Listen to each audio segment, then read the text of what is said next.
KPIs are the lifeblood of business intelligence, and defining what yours are is the first important decision you'll need to make when starting your BI project. In this video, I'll be sharing some tips on how to choose the right KPIs for your business.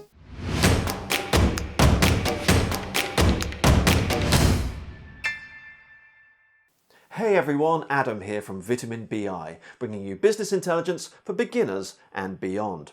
On this channel we look at all things BI, things like data analysis and visualization, as well as BI platforms and how to choose the right one for you.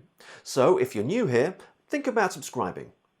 But before we get started, let's just remind ourselves exactly what KPIs are. KPI stands for Key Performance Indicator.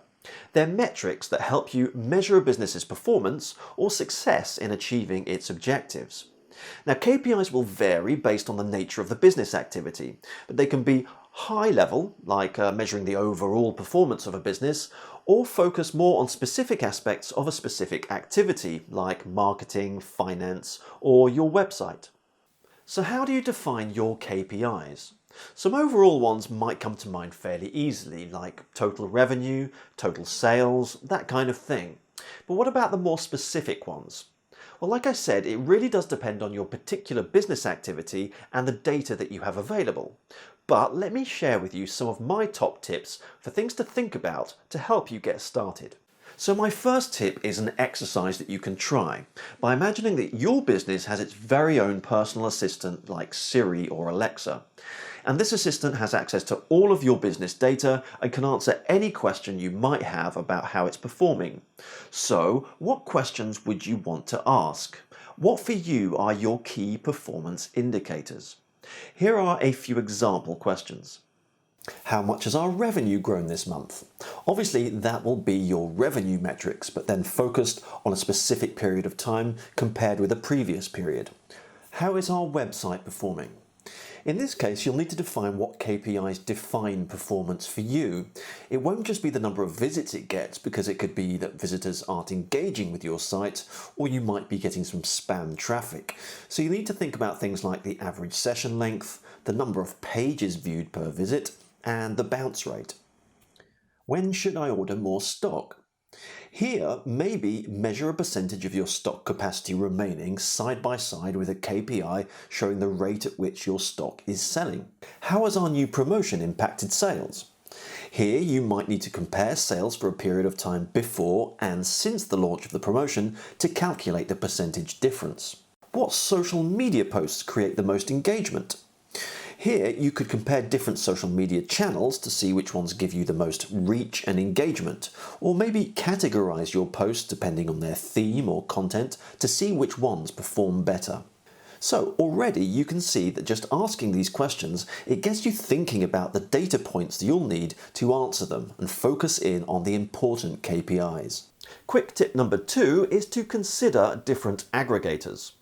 Now, if you're not familiar with what an aggregator is, it's things like sum, average, minimum, and maximum. And these can be applied to your KPIs. So you don't always have to go for sum to add everything up and get a total value. You might want to consider applying different aggregators to different KPIs. For example, let's say you run a restaurant. You might want to know what the average spend per cover is, or the maximum number of covers in any given period. Which brings me to tip number 3, periodicity. By measuring KPIs over a specific period of time, it allows you to compare them with previous periods and see how things are trending and evolving. In a dashboard, you might often see a KPI that looks like this. Here we can see revenue for the past 30 days with a percentage of variation from the previous 30.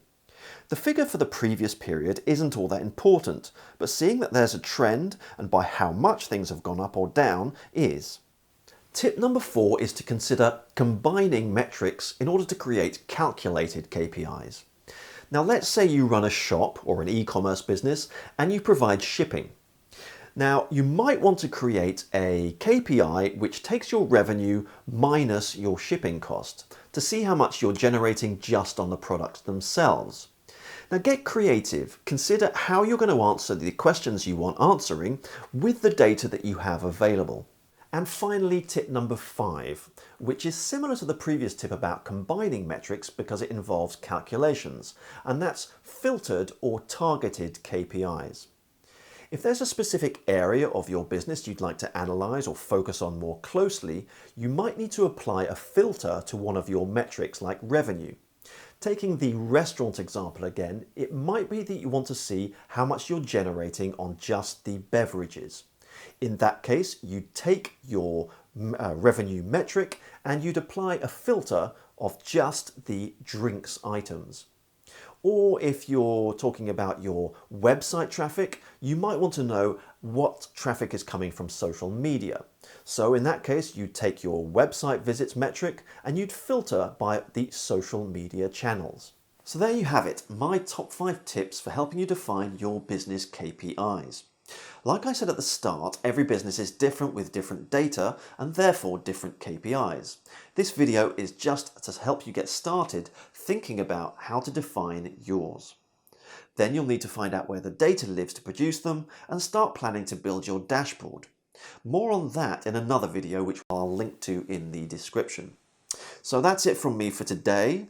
Thanks for watching, I'll see you soon, and until then, stay BI curious.